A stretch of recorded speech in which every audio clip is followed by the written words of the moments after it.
The colonization of or settlement on the planet Mars is a theoretical long-term human establishment of a Martian colony. As humanity gradually overcomes the technological challenges of deep space missions, the prospect of exploring and colonizing extraterrestrial outposts has gained the interest of various public space agencies and private corporations alike. However, is it realistically possible to transform the barren planet into one capable of sustaining life? If so, would an extraterrestrial colony be beneficial, or will it present society with many technical, political, and social problems? In this video, I will be discussing the benefits and challenges of Martian colonization, along with possible ways to achieve the vision.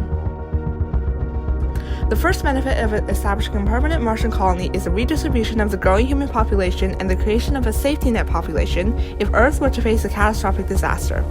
Over the last centuries, the world population has grown exponentially. The rapid growth of the human population will result in the depletion of available resources on Earth. Thus, the distribution of a portion of Earth's population to Mars may improve the situation. Furthermore, the growing environmental footprint, warming climate, and shrinking biodiversity caused by human activity is threatening survival on the planet.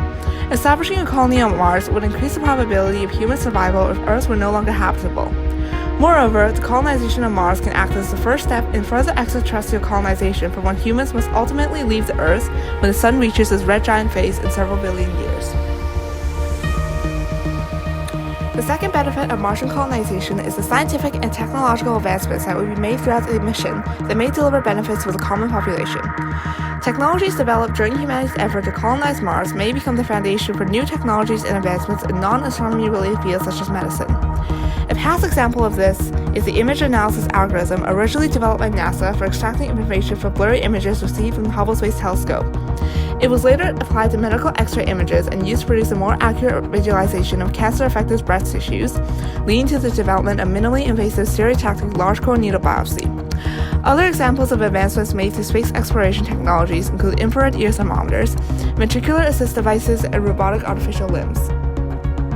The third benefit that will come with the colonization of Mars is access to rich sources of valuable raw materials. Mars is predicted to have substantial mineral resources underneath the surface layer, with recently confirmed evidence of metal ores and other vital mineral resources. Furthermore, the space between the orbits of Mars and Jupiter is home to the asteroid belt, which possesses many precious materials and metals such as nickel, iron, and titanium. The colonization of Mars could serve as humanity's starting point in harvesting these resources. The first and most prominent technical issue that challenges the idea of possible Martian colonization is the harsh environment of Mars. The average Martian temperature is negative 60 degrees Celsius, and the planet's atmosphere is extremely concentrated in carbon dioxide. Mars is void of a magnetosphere, with only a thin atmosphere to provide minimal effective shielding against cosmic and solar radiation.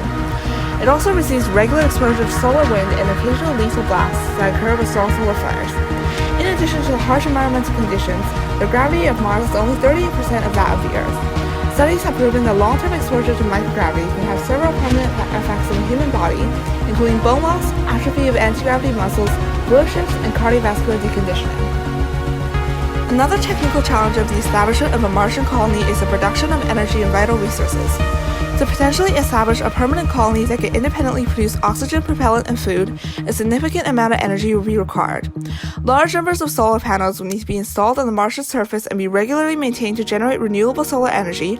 However, these panels may not provide sufficient energy given that Mars is too far from the Sun and is regularly covered by huge dust storms. The most significant political and social challenge of the establishment of a Martian colony is the development of a new Martian legal system.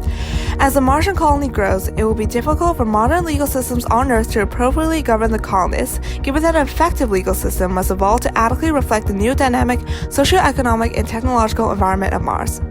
If a new Martian legal system were to be established, colonists must abide by the new universal laws, which would take precedence over any laws and regulations governing the country of origin.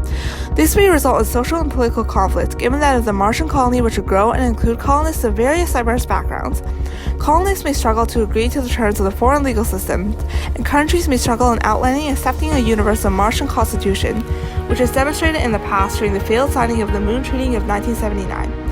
Additionally, the topic of the sovereignty of permanent Martian colonies is not clearly addressed or defined in the current Outer Space Treaty, which may lead to future political conflicts once humanity enters the advanced stages of extraterrestrial colonization. When discussing ways to achieve a realistic Martian colony, the most prominent idea mentioned is the idea of terraforming, a process of planetary engineering. The idea is to modify the environmental conditions of Mars in a way so that it resembles an Earth-like planet, allowing it to support and sustain human life. The first step in proposed Martian terraforming is to heat the planet's atmosphere so that it can sustain liquid water. Mars has an abundance of carbon dioxide within its soil. However, according to satellite data from NASA and ESA, researchers estimate that mining the entire Martian surface with carbon dioxide would only correspond to an average temperature increase of 10%. However, future technological advancements may make the warming of Mars possible if humans were to discover and mine minerals deep in the Martian crust that may hold significantly more carbon dioxide water, or if artificial heat-trapping gases such as chlorofluorocarbons were introduced to the atmosphere on a repeated basis. The second step to terraforming will be to create a breathable atmosphere on Mars. The MOXIE experiment on NASA's Perseverance rover aims to convert carbon dioxide from the Martian atmosphere into oxygen. However, achieving this for the entire planet may not be feasible. Therefore, some researchers propose the introduction of microorganisms, especially adapted to photosynthesize in the low-light environment of Mars, similar to the cyanobacteria which converted methane, ammonia, and other gases into oxygen through photosynthesis on Earth around 2.5 billion years ago. The third and most important step in permanently terraforming Mars is to revive its magnetic field, given that the planet's lack of a protected magnetosphere is resulting in the solar wind continuously stripping away its atmosphere and water. Current technologies are not advanced enough to achieve this. However, NASA scientist Dr. Jim Green theorized that the installation of a powerful magnetic device at a point called L1 between the Sun and Mars, where the gravities roughly cancel out, could, in theory, encompass Mars in its magnetic field and protect it from the solar wind. In summary, although many technical, political, and social issues regarding Martian colonization challenge the prospect of the mission, it is evident that the establishment of such a colony will benefit society in numerous ways. As technology continues to evolve and develop, terraforming Mars to provide it with a warmer atmosphere, breathable oxygen, and protected magnetosphere may allow the establishment of a permanent Martian colony to become more than just a dream.